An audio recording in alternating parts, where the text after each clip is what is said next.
कहानी की शुरुआत में हम जीन नाम की एक सुंदर और मासूम सी एक लड़की को देखते हैं जो फ्रांस के गरीब परिवार में जन्मी थी। उसकी माँ एक सिंगल मदर है और एक अमीर घर में रसोइये का काम करती है। जीन भी अपनी माँ के साथ उसी घर में रहती है। जीन बचपन से ही आम बच्चों से अलग सोच रखती है। वो चाहती है कि वो भी अमीरों जैसी शानदार जिंदगी जिए, महल की रानियों जैसे कपड़े पहने, बड़े लोगों के साथ उठे बैठे और सब उसकी इज्जत करें। लेकिन एक गरीब लड़की के लिए यह महज एक अधूरा सपना था। जीन सिर्फ खूबसूरत ही नहीं थी बल्कि बेहद चालाक और होशियार भी थी। जीन छोटी उम्र से ही अपनी खूबसूरती और मीठी बातों से लोगों का ध्यान अपनी ओर खींचने लगी। उसे पढ़ने का भी बहुत शौक था, इसलिए वो अक्सर किताबें पढ़ती रहती थी। एक दिन जिस घर में उसकी माँ काम करती थी वहाँ से उन्हें निकाल दिया जाता है। इस वजह से जीन अपनी माँ के साथ पेरिस आ गई। वहाँ उसकी माँ ने उसे कॉन्वेंट स्कूल में भेज दिया जहाँ नन बच्चों को पढ़ाती थी। लेकिन वहाँ जीन को बुरी आदत लग गई। वो चोरी छुपे गंदी किताबें पढ़ने लगी। एक दिन जब वो ऐसी ही किताब पढ़ रही थी तो उसे पकड़ लिया गया और उसे कॉन्वेंट से निकाल दिया गया। इसके बाद जीन ने पैसे कमाने के लिए एक पेंटर के मॉडल के रूप में काम करना शुरू किया। लेकिन जब उसे पेंटिंग के लिए कपड़े उतारने के लिए कहा गया तो उसने तुरंत ही ये काम छोड़ दिया। इसके बाद जीन एक विधवा औरत के घर में नौकरी करने लगी जहाँ उसे उस औरत को किताबें पढ़कर सुनानी पड़ती थी। उस विधवा औरत के 2 बेटे थे। एक दिन जब उस औरत ने जीन को अपने एक बेटे के साथ आपत्तिजनक स्थिति में देख लिया तो वो गुस्से से आग बबूला हो गई और जीन को धक्के मारकर घर से निकाल दिया। कुछ सालों के बाद जीन गलत संगति में पड़ गई और धीरे धीरे उसकी जान पहचान बड़े बड़े व्यापारियों और अमीर लोगों से होने लगी। अपनी खूबसूरती और तेज दिमाग की वजह से वो उन्हें भी आकर्षित करने लगी और उनके साथ संबंध बनाने लगी। इसी दौरान उसकी मुलाकात बैरी नाम के एक अमीर व्यक्ति से हुई। उसने जीन को अपने घर में रखैल बना लिया। दरअसल बैरी को जीन के जरिए समाज में और ज्यादा प्रसिद्धि चाहिए थी। उसे लगा कि जीन के जरिए वो फ्रांस के राजमहल तक पहुंच सकता है ताकि राजा जीन को अपनी रखैल बना ले और बैरी खुद राजा के नजदीक आ जाए। बैरी का एक बेटा था जिसे जीन अपने बेटे की तरह प्यार करती थी। बैरी जीन पर दबाव डालने लगा कि वो फ्रांस के राजा से मिले। दरअसल फ्रांस के राजा की पत्नी और उनकी रखैल की मृत्यु हो चुकी थी। इसी वजह से राजा अकेलेपन से जूझ रहे थे और दिन रात अय्याशी में डूबे रहते थे। राजा की 3 बेटियां भी थीं, उनके साथ वो महल में ही रहती थी। इसके बाद बैरी जीन को लेकर राजा के राजमहल पहुंचता है। वहाँ पहले से ही कई सुंदर लड़कियां अच्छे से सजी धजी खड़ी होती हैं, जो राजा की नई रखैल बनने की उम्मीद कर रही थी। लेकिन राजा को उनमें से कोई भी पसंद नहीं आई। मगर जब राजा की नजर जीन पर पड़ी तो वो उसकी खूबसूरती पर मोहित हो गए। बाकी सभी लड़कियों की तुलना में जीन एकदम अलग और खास दिख रही थी। बैरी जब जीन को लेकर अपने घर आता है तब उनके पास राजा का एक मंत्री आता है और जीन से कहता है कि राजा उससे मिलना चाहते हैं और वो उन्हें पैसे भी देता है। ये सुनकर बैरी बहुत खुश हो जाता है और जीन से कहता है कि वो राजा को खुश अच्छे से करे। फिर जीन तैयार होकर राजा के मंत्री के साथ चली जाती है। मंत्री उसे राजमहल लेकर आता है जो बहुत बड़ा और सुंदर होता है। राजा से मिलने से पहले एक डॉक्टर जीन को चेक करता है क्योंकि जीन पहले कई पुरुषों के साथ संबंध बना चुकी थी, इसलिए वो देखना चाहते थे कि कहीं जीन को कोई इन्फेक्शन तो नहीं है। डॉक्टर जीन की जांच करने के बाद कहते हैं कि वो पूरी तरह से स्वस्थ है। फिर राजा का मंत्री जीन से कुछ प्रश्न पूछता है और उसे सिखाता है कि राजा के सामने कैसे पेश आना है और क्या करना है और क्या नहीं करना है। जीन बहुत जल्दी सब कुछ समझ जाती है। इसके बाद राजा का मंत्री जीन को राजा के पास भेज देता है। जीन एक साधारण लड़की थी लेकिन वो बहुत ही बुद्धिमान और सुंदर थी। उसके अंदर राजघराने की महिलाओं जैसी शानो शौकत और बोलने का तरीका था। इसी वजह से राजा उस पर मोहित हो जाता है। जीन और राजा की बातचीत शुरू होती है और जल्द ही वो दोनों एक दूसरे के करीब आ जाते हैं। अगले दिन राजा का मंत्री जीन के पास आता है और उसे एक गुप्त कक्ष में ले जाता है जहाँ से वो राजा की दैनिक दिनचर्या को देख सकती थी। जब राजा तैयार होते हैं तब उन्हें देखने के लिए राजा की बेटियां और अन्य लोग भी आते हैं। जीन देखती है कि राजा कैसे तैयार होते हैं और लोगों के बीच उनकी कितनी प्रतिष्ठा है। राजा तैयार होने के बाद जीन के पास आते हैं तब वो उनसे पूछती है कि क्या उनका रोज का दिन ऐसे ही व्यतीत होता है। राजा हंसकर कहते हैं हाँ। फिर राजा जीन को एक कीमती और खूबसूरत हार देते हैं जिसे देखकर जीन बेहद खुश हो जाती है। राजा जीन को पसंद करने लगे थे और जीन भी उनके साथ बहुत खुश थी। इसके बाद दोनों अकेले में समय बिताने लगते हैं। एक दिन जब जीन राजा के मंत्री के साथ एक घोड़े की बग्गी में होती है और एक जगह बग्गी रोककर जीन दूरबीन की मदद से राजा को देख रही होती है। जीन वहाँ राजा के साथ उसके पोते को देखती है जो बहुत सुंदर था। उधर राजा की 3 बेटियां भी होती हैं। उन्हें देखकर ही जीन समझ जाती है कि वो अच्छी नहीं है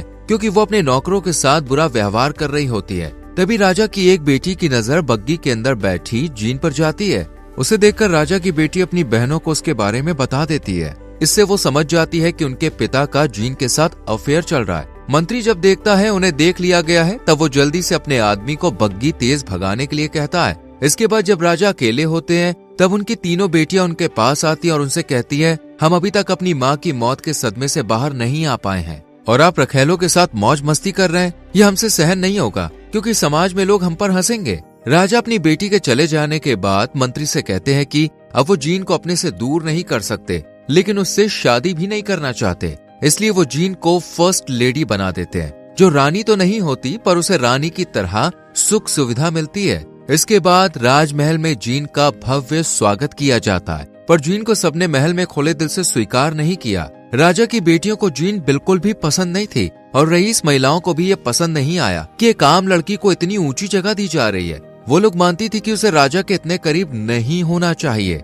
महल के कई लोग जीन को नीचा दिखाने की कोशिश करने लगे और उसे महल से बाहर निकालना चाहते हैं। उसी रात जब सब लोग डिनर कर रहे थे तब राजा जीन को एक अफ्रीकन बच्चा गिफ्ट देता है ताकि जीन यहाँ पर अकेला महसूस ना करे। जीन उसको देखकर बहुत खुश होती है और अब वो अक्सर उसके साथ खेलती थी और एक बेटे की तरह उसे मानने लगी थी। इधर राजा भी जीन से बहुत खुश था, इसलिए उसने जीन को एक शानदार महल गिफ्ट किया जहाँ उसके लिए कई नौकर चाकर थे।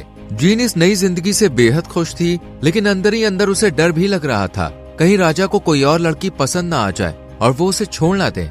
लेकिन फिलहाल राजा जीन के प्यार में पूरी तरह से डूबा हुआ था और उसके साथ बेहद खुश था। अगले दिन राजा और जीन महल से बाहर पिकनिक पर गए, जहाँ जीन की माँ और बैरी भी मौजूद थे। जीन की माँ चिंतित थी कि जैसे जैसे समय बीतेगा जीन की खूबसूरती कम हो जाएगी और तब उसे राजा छोड़ देगा। ऐसे में जीन की माँ को डर था कि वो फिर से गरीब हो जाएगी। वो बैरी और जीन को अपनी चिंता बता रही थी, लेकिन जीन ने अपनी माँ को आश्वस्त किया कि ऐसा कभी नहीं होगा। वहाँ बैरी का बेटा भी आया होता है जिससे जीन मिलती है और उससे खूब सारी बातें करती है। अगले दिन अफ्रीकन बच्चा राजा की बेटियों से मिलता है, लेकिन वो उसके काले रंग का मजाक उड़ाने लगी और उसे भला बुरा कहने लगी। उधर राजा की सबसे छोटी बेटी अपने पिता से खुश नहीं थी। वो नहीं चाहती थी कि उसके पिता जीन के साथ रहें। गुस्से में वो घर छोड़कर चली गई और नन बनने का फैसला किया। राजा अपनी छोटी बेटी से बहुत प्यार करता था, इसलिए उसके जाने से वो पूरी तरह से टूट गया। अकेलेपन से परेशान होकर राजा ने दुख में दूसरी लड़की के साथ संबंध बना लिया। जीन को ये बात जल्द ही पता चल गई और वो राजा के मंत्री से जाकर पूछने लगी, क्या राजा ने मेरे रहते हुए किसी और के साथ सोने की हिम्मत की? मंत्री ने जवाब दिया, हाँ। और वो कहता है, तुम्हारे आने के बाद ये पहली बार हुआ है। राजा ने ये सब दुख में किया है। इसके बाद मंत्री जीन को यकीन दिलाने की कोशिश करता और कहता है, तुम राजा की सबसे प्रिय हो। लेकिन जीन ने साफ रूप से मंत्री से कहा, अगर राजा का मन मुझसे भर जाएगा तो तुम मुझे पहले ही बता देना, मैं खुद ही यहाँ से चली जाऊंगी। राजा जीन को इतनी जल्दी खोना नहीं चाहता था। वो उसके पास आया और फिर से जीन के साथ खुश रहने लगा। जीन को अब राजा के साथ रहते हुए पूरे 4 साल हो चुके थे। उनका रिश्ता पहले से भी गहरा हो गया था, लेकिन फिर भी राजा की बेटियां और महल के लोग जीन से नफरत करते थे। मगर जीन ने भी सीख लिया था कि उन्हें कैसे जवाब देना है। जीन बैरी के बेटे को महल में बुलाती और राजा से मिलवाती है। उसने बैरी के बेटे को महल में ही रहने दिया और उसे तलवारबाजी व अन्य कौशल भी सिखाए जाने को कहा। इसी दौरान राजा के पोते की शादी ऑस्ट्रिया के एम्बेसडर की बेटी से होने वाली थी। शादी के बाद वो फ्रांस की नई क्वीन बनने वाली थी। जिस दिन ऑस्ट्रिया के एम्बेसडर की बेटी महल में आती है, उस रात महल में दावत रखी जाती है। जब जीन राजा के साथ अच्छे से तैयार होकर दावत के लिए आती है, तब सभी लोग उसे देखकर हैरान रह जाते हैं। जीन राजा को सबके सामने किस करती है। ये देखकर सब लोग उसे भला बुरा कहने लगते हैं। राजा के पोते की होने वाली पत्नी जीन के बारे में जब पूछती है, तब राजा की बेटियां और महल के बड़े लोग उसे जीन के खिलाफ भड़काने लगते हैं और उसे कहती है, तुम अब फ्रांस की क्वीन बनने वाली हो और तुम्हें जीन को इस महल से निकालना होगा ताकि तुम इस महल में बिना किसी रुकावट के राज कर सको। राजा के पोते की होने वाली पत्नी अब जीन को अपना दुश्मन मान लेती है। एक दिन जब जीन चर्च में होती है, तब राजा का मंत्री उसके पास आकर उसे बताता है कि बैरी का बेटा तलवारबाजी की प्रैक्टिस करते हुए मारा गया। ये सुनकर जीन जल्दी बैरी के बेटे के पास आती है और देखती है कि वो मर चुका है। जीन बहुत ज्यादा रोती है। उसने उसे अपने बेटे की तरह देखा था, पर उसके जाने से जीन टूट जाती है और उदास रहने लगती है। जीन बस राजा के साथ रहती है, जो उसे सहारा देने की कोशिश कर रहा होता है। उसे दुखी देखकर राजा की बेटियां और महल की औरतें उसका मजाक बनाने लगती हैं, पर जीन उन्हें भी कोई जवाब नहीं देती है। राजा जीन को उन्हें नजरअंदाज करने को कहता है। यह जीन अब राजा के पोते की होने वाली पत्नी से मिलने वाली थी, पर पहले से ही उसे राजा की बेटियों ने भड़का दिया होता है। जब जीन उसके पास जाती है तब राजा के पोते की होने वाली पत्नी अपना मुंह फेर लेती है। ये बात राजा को बिल्कुल भी पसंद नहीं आती।